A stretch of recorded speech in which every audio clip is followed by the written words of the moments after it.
मेरे प्रिय शिष्यों, आप सभी का एक बार फिर से स्वागत है आपके अपने चैनल एक्सपी क्लासेस में। मैं चेतन प्रताप आज आपके लिए लेकर आया हूँ अजंता नामक एक निबंध जो डॉक्टर भगवत शरण उपाध्याय द्वारा लिखा गया है और ये यूपी बोर्ड के हाई स्कूल के स्टूडेंट्स के लिए है। ये गद्य सेक्शन से है और इस अध्याय में हम अजंता की चित्रकारी के विषय में पढ़ेंगे। एक्चुअली बता दें, अजंता जो है महाराष्ट्र के औरंगाबाद जिले में है और इसमें बुद्ध के जन्म से संबंधित बहुत सारे चित्र उकेरे गए हैं। साथ ही साथ इसमें और भी जैन, बौद्ध और हिंदू धर्म से संबंधित चित्र भी हैं। और ये जो अजंता की गुफाओं की जो चित्रकारी है, ये ईसा के 200 वर्ष पूर्व ही शुरू हो गई थी और जबकि ये चली 7वीं शताब्दी तक लगभग बन के तैयार हो गई थी। और अधिकतर जो इसमें चित्र हैं वो गुप्त काल के हैं और चालुक्य काल के हैं, यानी 7वीं सदी के आसपास के भी हैं। तो इसमें दो गुफाओं में कुछ ऐसे चित्र भी हैं जो लगभग 2000 साल पुराने चित्र भी इसमें सुरक्षित हैं। तो अपने आप में बहुत मनमोहक है ये। बाकी चैप्टर में पढ़ने पर समझ में आ जाएगा। चलिए देखते हैं, चैप्टर से आगे हम शुरू करते हैं।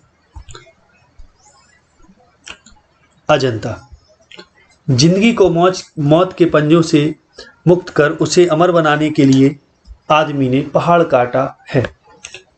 अब जिंदगी को मौत के पंजों से मुक्त कर उसे अमर बनाने के लिए आदमी ने पहाड़ काटा है। किस तरह इंसान की खूबियों की कहानी सदियों बाद आने वाली पीढ़ियों तक पहुंचाई जाए, इसके लिए आदमी ने कितने ही उपाय सोचे और किए। अब लेखक यहाँ बात कर रहा है कि जो मनुष्य की जीविका है, यानी जीने की इच्छा है, और वह जीने की इच्छा मनुष्य को मौत के पंजे से ही मुक्त करके अमर बनाने के लिए प्रेरित करती है। मनुष्य को यानी प्रेरित करती है कि निरंतर वो जीवित रहे और अपने जीवन के लिए यानी अपने अस्तित्व को निरंतर बनाए रखने के लिए मनुष्य मौत से भी लड़ा। ये भी सत्य है। पहाड़ भी उसने काटे अगर जरूरत हुई और उसने अपने आप को भविष्य में भी अमर बनाने के लिए बहुत सारे तरीके ऐसे अपनाए जिनके माध्यम से वो आने वाली पीढ़ियों में अपनी बात पहुंचा सके।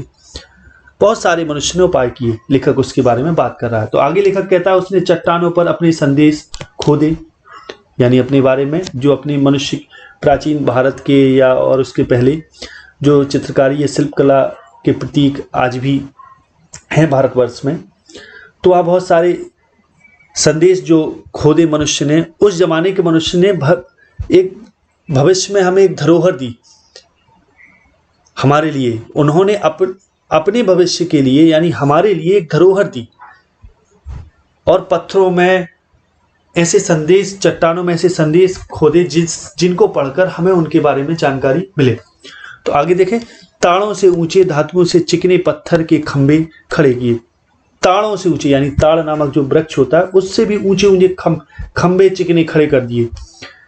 तांबे और पीतल के पत्तरों पर अक्षरों के मोती बिखेरे यानी लिखा। अक्षरों के मोती बिखेरने का अर्थ यानी लिखा। तांबे के पत्रों पर यानी पतली उस पर पत्ती पर, और उसके जीवन मरण की कहानी सदियों के उतार पर सरकती चली आई। और जीवन मरण की कहानी यानी मनुष्य ने अपने जीवन से संबंधित और मरण से संबंधित भी बहुत सारी साक्ष्य दिए, सबूत दिए इन सब चीजों से। कहीं कहीं उसने चट्टान पर खोदा यानी अपने संदेश लिखे। बड़े बड़े ताड़ जैसे ऊंचे ऊंचे खंबे खड़े कर दिए अपनी स्मृति के प्रतीक के रूप में। और तांबे और पीतल के पत्रों पर लिखा यानी ताम्रपत्र वगैरह में लिखा। इस प्रकार से उसने कई सदियों से अपनी कहानी को, जीवन मरण की कहानी को मनुष्य लिखता चला आया है और चली आ रही है। उसे आज हमारी अमानत विरासत बन गई है। यानी जो कहानी चली आ रही है वो आज हमारे लिए एक विरासत है। यानी जब हम बीते समय के बारे में पढ़ते हैं या कुछ जानते हैं या कहीं से भी सुनते हैं तो हम उसको एक अपनी थाती, एक विरासत एक धरोहर मान के चलते हैं कि हमारे पूर्वजों की ये धरोहर है। हमें उन सबूतों से, उन संदेशों से, उन पत्थरों से, उन खम्भों से, उन तांबे और पीतल के पत्थरों पर जो मोती बिखेरे, यानी जो लिखा है हमारे पूर्वजों ने जो लिख के गए, वो हमारे लिए एक विरासत के समान है, क्योंकि इनसे हमें अपने पूर्वजों के बारे में जानने को मिलता है। तो इस तरीके से सदियों से ये कहानियां चली आ रही, किसी न किसी चिन्ह के रूप में, प्रतीक के रूप में। तो इन्हीं उपायों में से एक उपाय पहाड़ काटना भी रहा है। अब मनुष्य को जब अपनी कहानी सदियों के पार ले जाना होती है, तो मनुष्य उन कहानियों को पहुंचाने का सबसे सशक्त माध्यम समझता है पहाड़ को काटना। तो उन्हीं उपायों में से एक उपाय ये भी है कि सारे प्राचीन सभ्य देशों में पहाड़ काटकर मंदिर बनाए हैं, और उन्हीं दीवारों पर एक से एक अभिराम चित्र लिखे गए। अभिराम माने सुंदर, एक से एक अभिराम चित्र लिखे गए माने चित्र बनाए गए। चित्रों को लिखने का अर्थ है चित्रों को बनाना।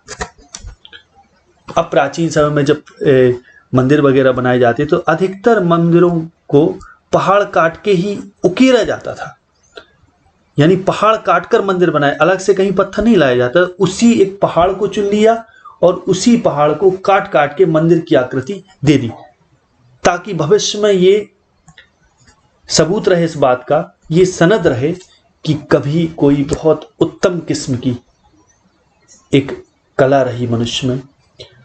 साथ ही साथ हमें इस प्रकार की कलाकृतियों से यह भी जानने को मिलता है कि हमारे पूर्वज का रहन सहन कैसा था।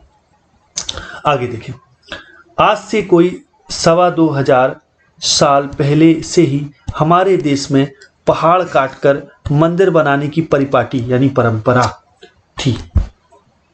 करीब 2,2500 साल पहले से ये परंपरा थी, पहाड़ काटकर मंदिर बनाए जाते थे। अजंता की गुफाएं पहाड़ काटकर बनाई जाने वाली देश की सबसे प्राचीन गुफाओं में से हैं। अब हमारे देश में जो महाराष्ट्र के औरंगाबाद में जो अजंता की गुफाएं हैं, वो गुफाएं भी इसी चीज का प्रतीक हैं। उनको भी पहाड़ काटकर ही बनाया गया और सबसे प्राचीन गुफाएं हैं। जैसे एलोरा और एलिफेंटा की सबसे पिछले काल की, एलोरा और एलिफेंटा की जो गुफाएं हैं वे भी बहुत पिछले काल की हैं, यानी पुरानी हैं। देश की गुफाओं या गुफा मंदिरों में सबसे विख्यात अजंता के हैं।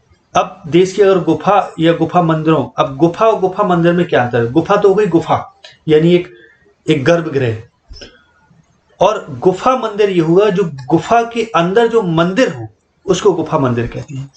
तो देश की गुफाओं या गुफा मंदिरों में सबसे विख्यात अजंता के मंदिर या गुफाएं हैं, जिनकी दीवारों और छतों पर लिखे चित्र दुनिया के लिए नमूने बन गए हैं, यानी एक प्रतीक बन गए, चिन्ह बन गए।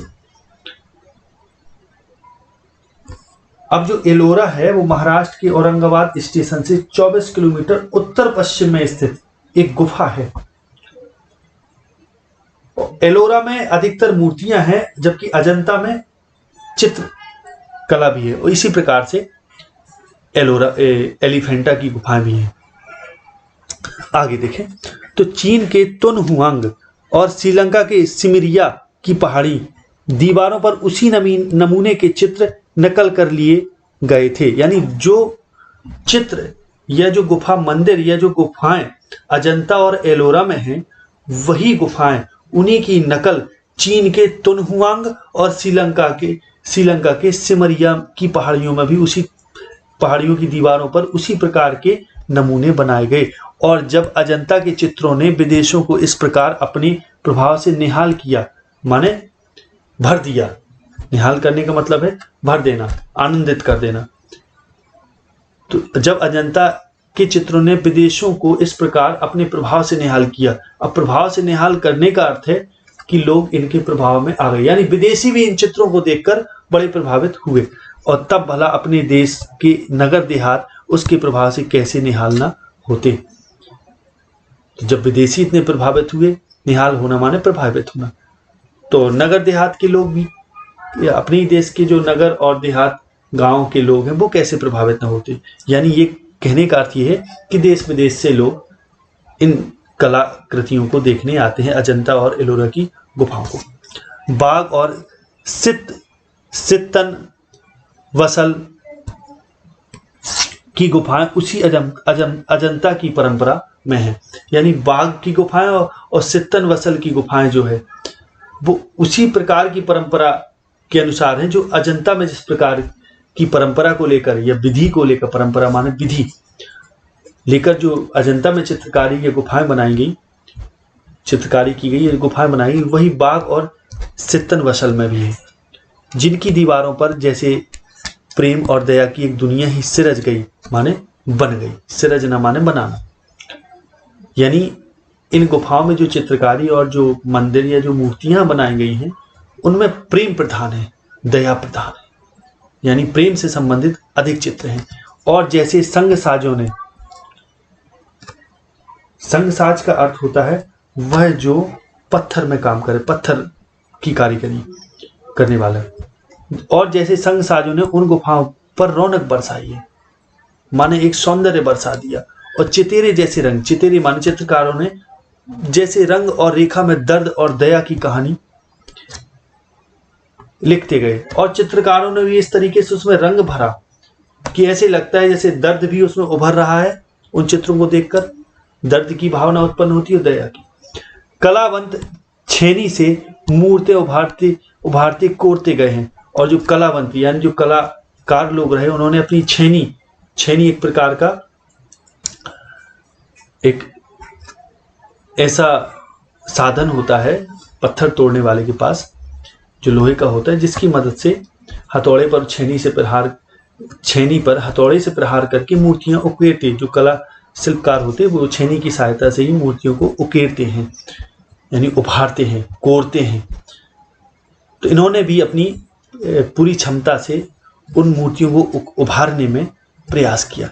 और वैसे ही अजंता पर कुदरत का नूर बरस पड़ा है, प्रकृति भी वहां थिरक उठी है। अब कुदरत का नूर बरसने का अर्थ है यानी इतनी सुंदर गुफाएं हैं कि पूरे नूर माने होता है सौंदर्य, प्रभाव, प्रकाश, यानी कुदरत यानी प्रकृति का संपूर्ण प्रभाव उन पर दृष्टिगोचर होता है, पता चलता है। और प्रकृति भी वहां थिरक उठती है, माने नाच उठती है। ऐसे लगता है जैसे प्रकृति ही नृत्य कर रही हो। इतनी सुंदर गुफाएं हैं, इतनी सुंदर चित्रकारी है, इतनी सुंदर कला है, शिल्पकारी है। आगे देखें, बंबई, अब मुंबई यानी जिसको वो बंबई जिसको अब मुंबई कहते हैं के सूबे में यानी प्रांत में बंबई और हैदराबाद के बीच विंध्याचल के पूर्व पश्चिम दौड़ती पर्वतमाला, पूर्व पश्चिम दौड़ती पर्वतमाला यानी वो पर्वतमाला जो पूरब से पश्चिम की ओर दौड़ती है, पर्वतमाला से निचौंधे यानी नीचे की ओर निचौंधे पहाड़ों का एक सिलसिला उत्तर से दक्षिण चला गया है, जिसे सह्याद्री कहते हैं।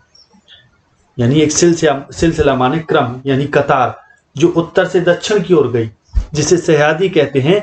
अजंता के गुहा मंदिर उसी पहाड़ी जंजीर को सनाथ करते हैं, यानी सनाथ करने का अर्थ है कृतार्थ कर देना। यानी सनाथ का अर्थ होता है जिसका नाथ हो, जिसका स्वामी हो, यानी स्वामी बना देते हैं। यानी इसकी अब ये लोकेशन बताई है लेखक ने कि मुंबई और हैदराबाद के बीच जो विंध्याचल पर्वतमाला है जो पूरब से पश्चिम की ओर, अब उसी पर्वतमाला के एक जो सिलसिला है यानी एक कतार जो है जो उत्तर से दक्षिण जाती है, जिसे सह्याद्री कहते हैं, वहीं अजंता के गुहा मंदिर, गुहा माने होता है गुफा मंदिर उसी पहाड़ी जंजीर माने श्रृंखला को सनाथ करते हैं, यानी उसमें मौजूद है। अजंता गांव से थोड़ी दूर पर पहाड़ों के पैरों में सांप सी लौटती बाधुर नदी कमान सी मुड़ गई है। अब अजंता गांव से थोड़ी दूर पर पहाड़ों के पैरों में, यानी अजंता नामक जो गांव है उससे थोड़ी दूर पर पहाड़ है, उसके पैरों में यानी तलहटी में सांप सी लौटती बाधुर नदी, यानी उन्हीं पहाड़ की तलहटी में एक बाधुर नदी बहती है जो कमान की भांति है, जैसे तीर कमान होती है वैसी मुड़ गई है, यानी मोड़दार एक नदी है। वहीं पर्वत का एक सिलसिला एकाकार अर्धचंद्राकार हो गया है, यानी एकाएक यानी अचानक अर्धचंद्राकार यानी आधे चंद्रमा के समान आकृति हो गई एक पर्वत की। अब इसको थोड़ा समझें कि जो बाधुर नदी है, बाधुर नदी जब कमान सी मुड़ गई तो यानी जो पहाड़ की तलहटी है वहां नीचे बाधुर नदी बह रही, तो वहीं एक पर्वत का ऐसा एक क्रम है, एक जंजीर है, पर्वतमाला है जो चंद्राकार है आकृति में, और कोई 250 फुट ऊंचा हरे वनों के बीच मंच पर मंच की तरह उड़ते पहाड़ों का यह सिलसिला, मंच पर मंच की तरह उड़ते पहाड़ों का सिलसिला, सिलसिला माने क्रम, और मंच पर मंच यानी एक के ऊपर एक पत्थर रखे होना, यानी 250 फीट ऊंचे हरे वनों के बीच, वहीं पर ये मंच पर मंच की तरह उड़ते पहाड़ों का एक सिलसिला है, हमारे पुरखों को भा गया है और उन्होंने उसे खोदकर भवनों महलों से भर दिया। अब कहने का अर्थ यह है कि जो ये लोकेशन बताई लेखक ने, इस लोकेशन पर वन भी हैं, उस जो वन है वो लगभग 250 फुट ऊंचे हरे वनों के बीच में एक पर्वत है, मंच पर मंच कहने का अर्थ है एक पर्वत है जो अर्धचंद्राकार है, और वही एक जो लंबी वो एक कतार लिए हुए है, और वही हमारे पूर्वजों को भाग गया, यानी पूर्वजों को ये चीज पसंद आ गई ये पहाड़, और उन्होंने उसे खोदकर भवनों और महलों से भर दिया, माने वहां भवन और महल बना दिए। सोचिए जरा, ठोस पहाड़ की चट्टानी छाती और कमजोर इंसान का उन्होंने जो मेल किया, तो पर्वत का हिया दरकता चला गया। पर्वत का हिया माने होता है हृदय, पर्वत का हृदय भी दरकता चला गया माने फट गया, और वहां एक से एक बरामदे, हाल और मंदिर बनते चले गए। यानी हमारे पूर्वजों को ये लोकेशन बहुत अच्छी लगी, ये स्थिति बहुत अच्छी लगी, तो उन्होंने पत्थरों की पहाड़ों की चट्टानी छाती को भी चीर दिया और बड़े बड़े पर्वत का हिया दरका दिया। पर्वत का हिया दरकाने का अर्थ है दरकना माने दरार डाल देना या फाड़ देना, यानी पर्वतों की छाती भी फाड़ दी, और फिर बरामदे बने, हॉल बने, मंदिर बने, बनते चले गए। अब पहले पहाड़ काटकर उसे खोखला कर दिया गया, फिर उसमें सुंदर भवन बना लिए गए, जहां खंभों पर उभारी मूर्ति बेहस उठी। यानी सबसे पहले क्या किया गया, सबसे पहले पहाड़ों को खोखला किया गया, फिर उसमें भवन बनाए गए, फिर खंभों पर मूर्ति बेहस उठी, यानी मूर्तियां बना दी जो ऐसी लगती हैं देखने में कि जैसे वे बेहस रही हो, हंस रही हो, और भीतर की समूची दीवारें और छतें रगड़कर चिकनी कर ली गई। समूची माने पूरी दीवारें और छतें रगड़कर चिकनी कर ली गई। तब उनकी जमीन पर चित्रों की एक दुनिया ही बसा दी गई। फिर एक चित्रों की दुनिया बसा दी गई माने चित्र ही चित्र बना दिए गए। पहले पलस्तर लगाकर आचार्यों ने उन पर लहराती रेखाओं में चित्रों की काया सिरज दी माने बना दी। सबसे पहले उन्होंने क्या किया, चित्रों की काया बना दी। अब चित्रों की काया बनाने का अर्थ है कि जो वो बनाना चाह रहे थे वो पहले मूर्ति बना दी, यानी उसका रूप रंग बना दिया। फिर उनके चेले कलावंतों ने उनमें रंग भरकर प्राण फूंक दिए। पहले तो मूर्तियां बना दी, रेखाएं खींच दी, लाइनें खींच दी। फिर इसके बाद जो बड़े बड़े आचार्य, जो बहुत विद्वान कलाकार थे, उन्होंने सबसे पहले उसमें रेखाएं खींच दी, यानी एक ढांचा बना दिया। और फिर उनके जो चेले यानी जो शिष्य कलावंत कहने वाले जो बड़े अच्छे कलाकार थे, उन्होंने उनमें रंग भरकर प्राण फूंक दिए। प्राण फूंकने का अर्थ है कि वो देखने में बहुत अच्छी लगने लगी। फिर तो दीवारें उमग उठी, फिर तो ऐसे लगे जैसे दीवारें भी उमड़ उठी हो, यानी इनमें भी भाव भर आया हो। पहाड़ पुलकित हो उठे, यानी पहाड़ भी हंस उठे, आनंदित हो गए, पुलकित हो गए। कितना जीवन बरस पड़ा है इन दीवारों पर। अब ऐसे वे चित्र देखने में लगते हैं जैसे उनमें जीवन आ गया हो, साक्षात लगते देखने में जैसे जीवित चित्र हो, जैसे फसाने अजायब का भंडार खुल पड़ा हो। फसाने माने कहानी, अजायब माने आश्चर्यचकित करने वाली कहानियों का भंडार खुल गया हो, ऐसे लगने लगा। कहानी से कहानी टकराती चली गई, यानी इतने चित्र बने कि जो चित्र अपने आप में कहानियां लिए हुए हैं। अगर श्रृंखलाबद्ध देखा जाए तो उनमें एक कहानी बयां होती है, और बंदरों की कहानी, हाथियों की कहानी, हिरणों की कहानी, कहानी क्रूरता और भय की। यानी ऐसे चित्र भी हैं जो देखने में बड़े क्रूर और जिनसे भय उत्पन्न होता है। दया और त्याग की, ऐसे चित्र भी है जहां दया और त्याग की भावना उदित होती है मन में उनको देखने में। जहां बेरहमी है वहीं दया का भी समुद्र उमड़ पड़ा है। यानी ऐसे चित्र हैं जो बड़े, जिनको देखने पर बड़ा भय उत्पन्न होता है, बेरहमी उत्पन्न होती है, और वहीं दया के चित्र भी हैं। और कुछ ऐसे चित्र हैं जिनको देखने पर ऐसे मन में दया का समुद्र उमड़ पड़ता है। जहां पाप है वहीं क्षमा का सोता फूट पड़ा है, कि जहां पाप है, यानी ऐसे चित्र हैं जो पाप की ओर इशारा करते, तो वहीं कुछ ऐसे चित्र भी हैं जो क्षमा की ओर इशारा करते, यानी जिनको देखने पर हमें क्षमा का सोता माने झरना फूट पड़ता है। राजा और कंगले, यानी राजा और कंगाल के चित्र हैं। बिलासी और भिक्षु, बिलासी माने जो भोग विलास जिसके पास उपलब्ध हो, सारे सुख सुविधा उपलब्ध हो, उनके चित्र भी हैं। भिक्षु के चित्र हैं। नर नारी हैं, मनुष्य पशु, सभी कलाकारों के हाथों से रचते चले गए, माने बनते चले गए। ये सारे चित्र कलाकारों के हाथों से बनते चले गए। हैवानी को इंसान की इंसानियत से कैसे जीता जा सकता है, कोई अजंता में जाकर देखे। अब लेखक कह रहा है कि अगर मनुष्य को सीखना है कि हैवान यानी भयावहता कि जो शैतान होता है जिसको हम हैवान बोलते हैं, अगर उसकी शैतानियत को खत्म करना है और ये सीखना है कैसे इंसान की, कैसे इस हैवान की हैवानी को इंसान की इंसानियत से जीता जा सकता है, तो उन चित्रों को देखकर समझकर हम सीख सकते हैं। बुद्ध का जीवन हजार धाराओं में होकर बहता है। हजार धाराओं में होने का अर्थ यह है कि यहाँ जो गुफाएं हैं बुद्ध की जातक कथाओं से संबंधित चित्र भी हैं। जातक माने होता है बच्चा, तो बुद्ध के जो पूर्व जन्म की जो कथाएं उनको जातक कथाएं बोलते हैं। तो बुद्ध का जीवन हजार धाराओं में होकर बहता है, यानी बहुत सारी बुद्ध से संबंधित वहां चित्र हैं। जन्म से लेकर निर्माण तक उनके जीवन की प्रधान घटनाएं कुछ ऐसे लिख दी गई हैं, माने बना दी गई हैं चित्रों के माध्यम से, कि आंखें अटक जाती हैं और हटने का नाम नहीं लेती।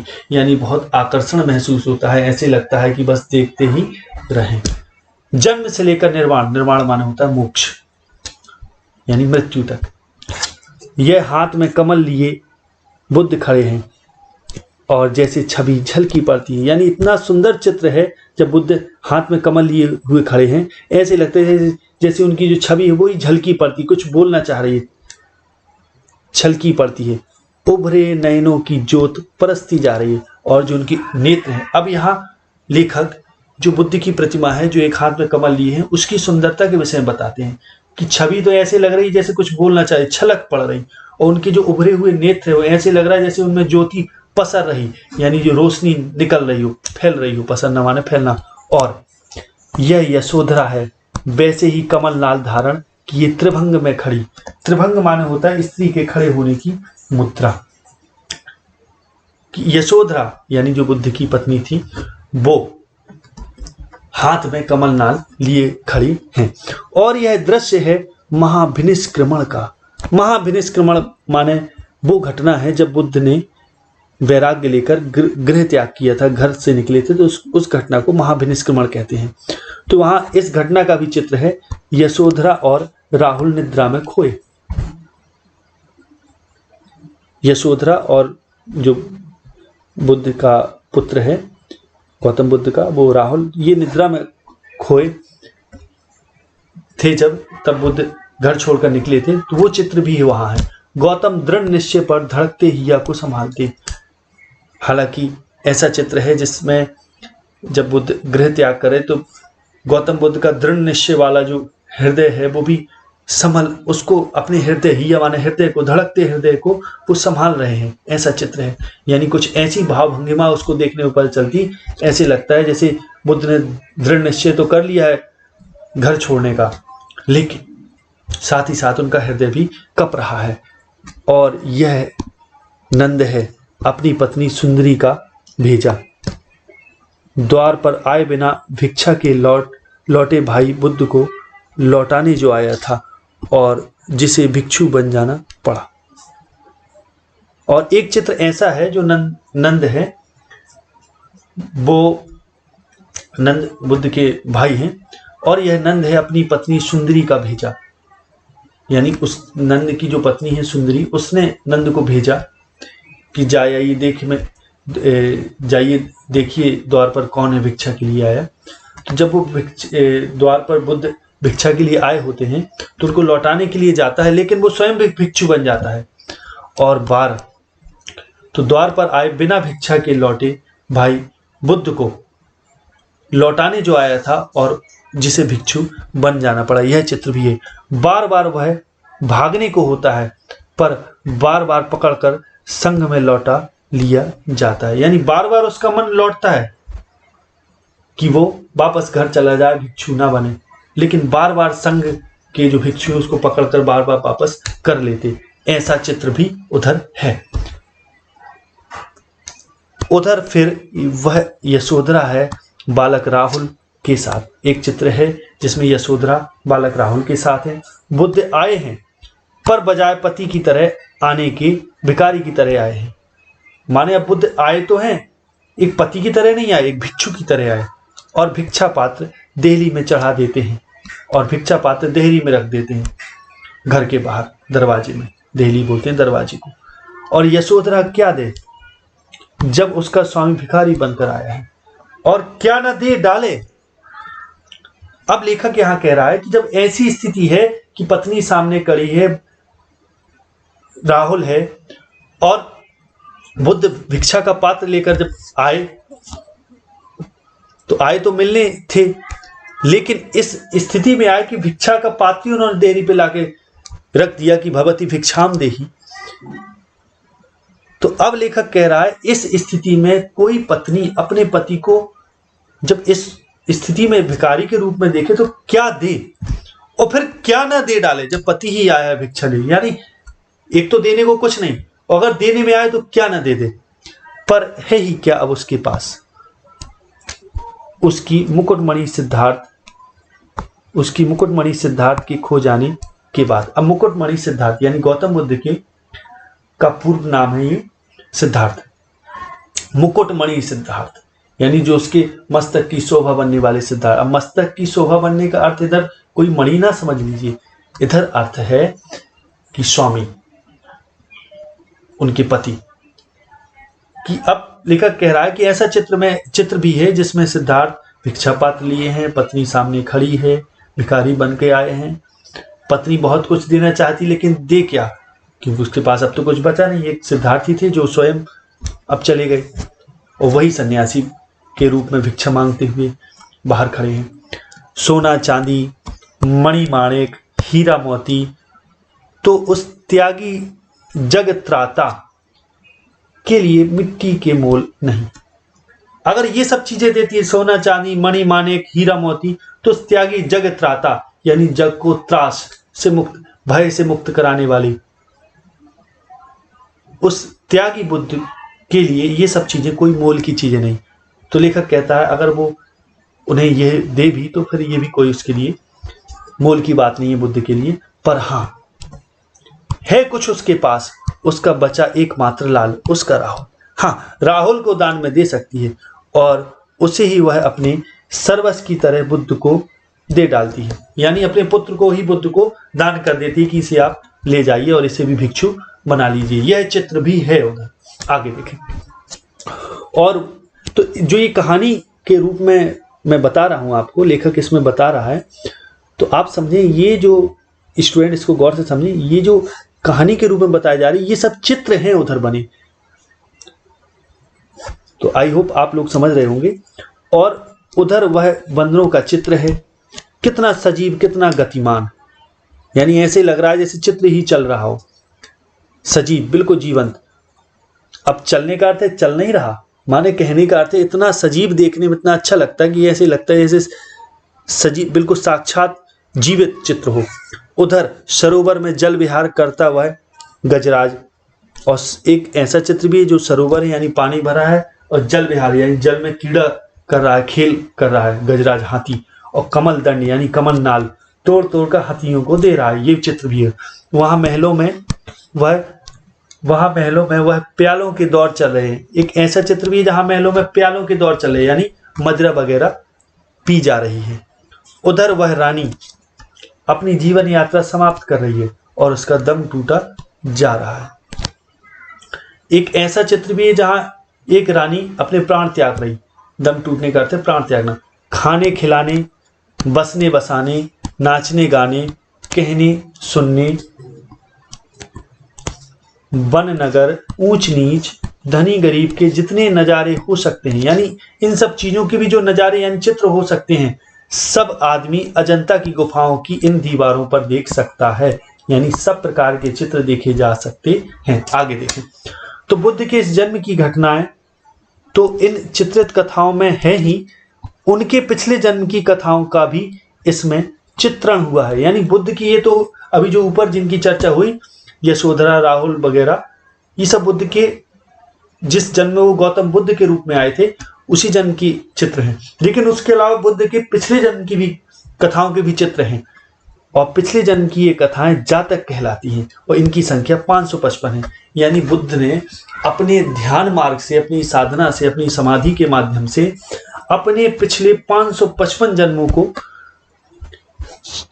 देखा। उन जन्मों की कथाएं भी यानी चित्र भी, उन जन्मों से संबंधित चित्र भी यहाँ है, और इनका संग्रह जातक नाम से प्रसिद्ध है। और ये चित्र हैं, इनको जातक चित्र भी बोलते हैं, यानी जातक कथाओं के नाम से प्रसिद्ध है, जिनका बौद्धों में बड़ा मान है। यानी बौद्ध लोग इनको बहुत सम्मान देते हैं, इन कथाओं को।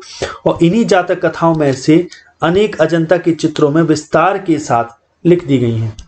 हालांकि सब तो नहीं लिखी, लेकिन बहुत सारी कथाएं विस्तार के साथ लिख दी गई, यानी वो चित्र बना दिए गए उन कथाओं के। और इन पिछले जन्मों में बुद्ध ने गज, अब बुद्ध के उन जन्मों की कथाएं जिन कथाओं में बुद्ध गज थे, यानी हाथी थे, कपि, बंदर, मृग यानी हिरण थे, आदि के रूप में विविध योनियों में जन्म लिया था बुद्ध ने। और विविध माने अलग अलग, संसार के कल्याण के लिए दया और त्याग का आदर्श स्थापित करते हुए बलिदान हो गए थे। यानी इन जन्मों में भी उन्होंने संसार के कल्याण के लिए दया और त्याग का आदर्श स्थापित किया था। कहने का अर्थ है इन जन्मों में भी बहुत उदार रहे, वो दयालु रहे और त्याग करने वाले रहे जन कल्याण के लिए। उन स्थितियों में यानी जन कल्याण, संसार के कल्याण के लिए उन्होंने दया और त्याग के आदर्श को स्थापित किया। आगे देखें, उन स्थितियों में किस प्रकार पशुओं तक ने मानवोचित व्यवहार किया था, किस प्रकार औचित्य का पालन किया था। औचित माने जहां तक कोई चीज उचित हो, मानवोचित, मानव के लिए उचित।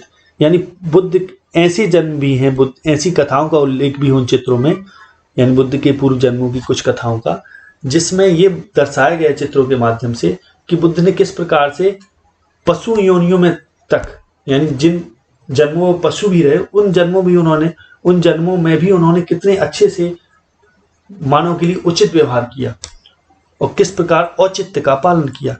यह सब उन चित्रों में असाधारण खूबी से दर्शाया गया है, यानी बड़े अच्छे तरीके से दर्शाया गया है। और उन्हीं को दर्शाते समय चितेरों यानी चित्रकारों ने अपनी जानकारी की गांठ खोल दी। अब गांठ खोलने का अर्थ है जो भी वे जानते थे चित्रकारी से संबंधित, उन्होंने अपना पूरा ज्ञान, पूरी विद्या उन्हीं चित्रों में उड़ेल दी, यानी लिख दी, यानी बना दी, जिससे नगरों और गांवों, महलों और झोपड़ियों, समुद्रों और पनघटों का संसार अजंता के उस पहाड़ी जंगल में उतर पड़ा है। यानी ये सब प्रकार के चित्र भी उन चितेरों यानी चित्रकारों ने बनाए, जिसमें नगर, गांव, महल, झोपड़ियां, समुद्र, पनघट होता है नदी या तालाब का वो किनारा या कुएं का वो किनारा, जहां पानी यानी भरा जाता है, उसको पनघट कहते हैं। तो वो भी अजंता के उस पहाड़ी जंगल में जहां ये अजंता की गुफाएं बनी हुई हैं, गुफा मंदिर बने हुए, वहां ये सब चित्र भी चित्रकारों ने बनाए। और वह चित्रकारी इस खूबी से संपन्न हुई कि देखते ही बनता है, यानी इतनी आकर्षक है, देखते ही बनता है माने बहुत आकर्षक है।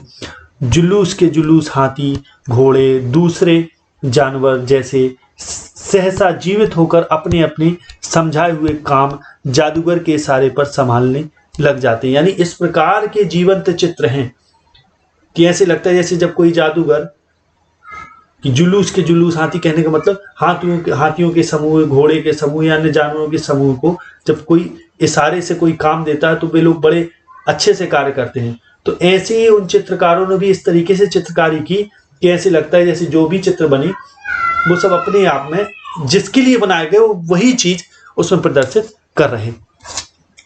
इन गुफाओं का निर्माण ईसा से करीब 200 साल पहले ही शुरू हो गया था और वे 7वीं शताब्दी तक बनकर तैयार भी हो चुकी थी। यानी ईसा के जन्म से 200 साल पहले ही शुरू हुई थी इन गुफाओं का निर्माण और फिर 7वीं सदी में ये बनकर तैयार हो गई। एक दो गुफाओं में करीब 2000 साल पुराने चित्र भी सुरक्षित हैं, पर अधिकतर चित्र भारतीय इतिहास के सुनहरे युग, लेकिन जो ज्यादातर इसमें चित्र हैं वो गुप्त काल के हैं यानी 5वीं सदी के, और चालुक्य काल यानी 7वीं सदी के बीच के अधिकतर चित्र हैं। अजंता की चित्रकलाओं में अजंता संसार की चित्रकलाओं में अपना अद्वितीय स्थान रखता है। यानी अजंता जैसा संसार की अन्य कलाओं का स्थान नहीं है। इतने प्राचीन काल के, इतने सजीव, इतने गतिमान, सजीव माने जो देखने में अच्छे लगे, गतिमान माने चलायमान, इतने बहुसंख्यक कथा प्राण चित्र कहीं नहीं बने। बहुसंख्यक माने बड़ी संख्या, कथा प्राण यानी वे चित्र जो अपनी चित्रकारी में, कथाओं में, अपनी चित्रकारी में जो कथा परोए हैं, ऐसे लगता है जैसे प्राण ही उसमें साक्षात डले, सजीव चित्र, ऐसे चित्र और कहीं नहीं बने। तो अजंता के चित्रों ने देश विदेश सर्वत्र की चित्रकला को प्रभावित किया है। यानी अजंता में ऐसे चित्र हैं देश विदेश अजंता से प्रेरित होकर देश के अन्य जगहों में भी चित्र बनाए गए और विदेशों में भी बनाए गए। यानी अन्य देश विदेश की सर्वत्र यानी सब जगह की चित्रकला को भी अजंता के चित्रों ने प्रभावित किया है। उसका प्रभाव पूर्व के देशों की कला पर तो पड़ा ही, मध्य पश्चिमी एशिया भी उसके कल्याणकर प्रभाव से वंचित न रह सका। यानी केवल पूर्व के देशों पर ही अजंता की चित्रकारी का प्रभाव नहीं पड़ा, बल्कि मध्य पश्चिमी एशिया के लिए भी यह कल्याणकारी सिद्ध हुआ। यानी मध्य पश्चिमी एशिया भी इसके कल्याणकर यानी कल्याणकारी प्रभाव से वंचित यानी खाली नहीं रहा। इस तरीके से जो ये अध्याय है वो यहीं समाप्त होता है। अगर ये वीडियो आपको पसंद आया हो तो इस वीडियो को लाइक करें, इसको शेयर करें अधिक से अधिक, इस पर कमेंट करें। आगे अगले वीडियो मिलेंगे, तब तक के लिए नमस्कार, जय हिंद, जय भारत, वंदे मातरम।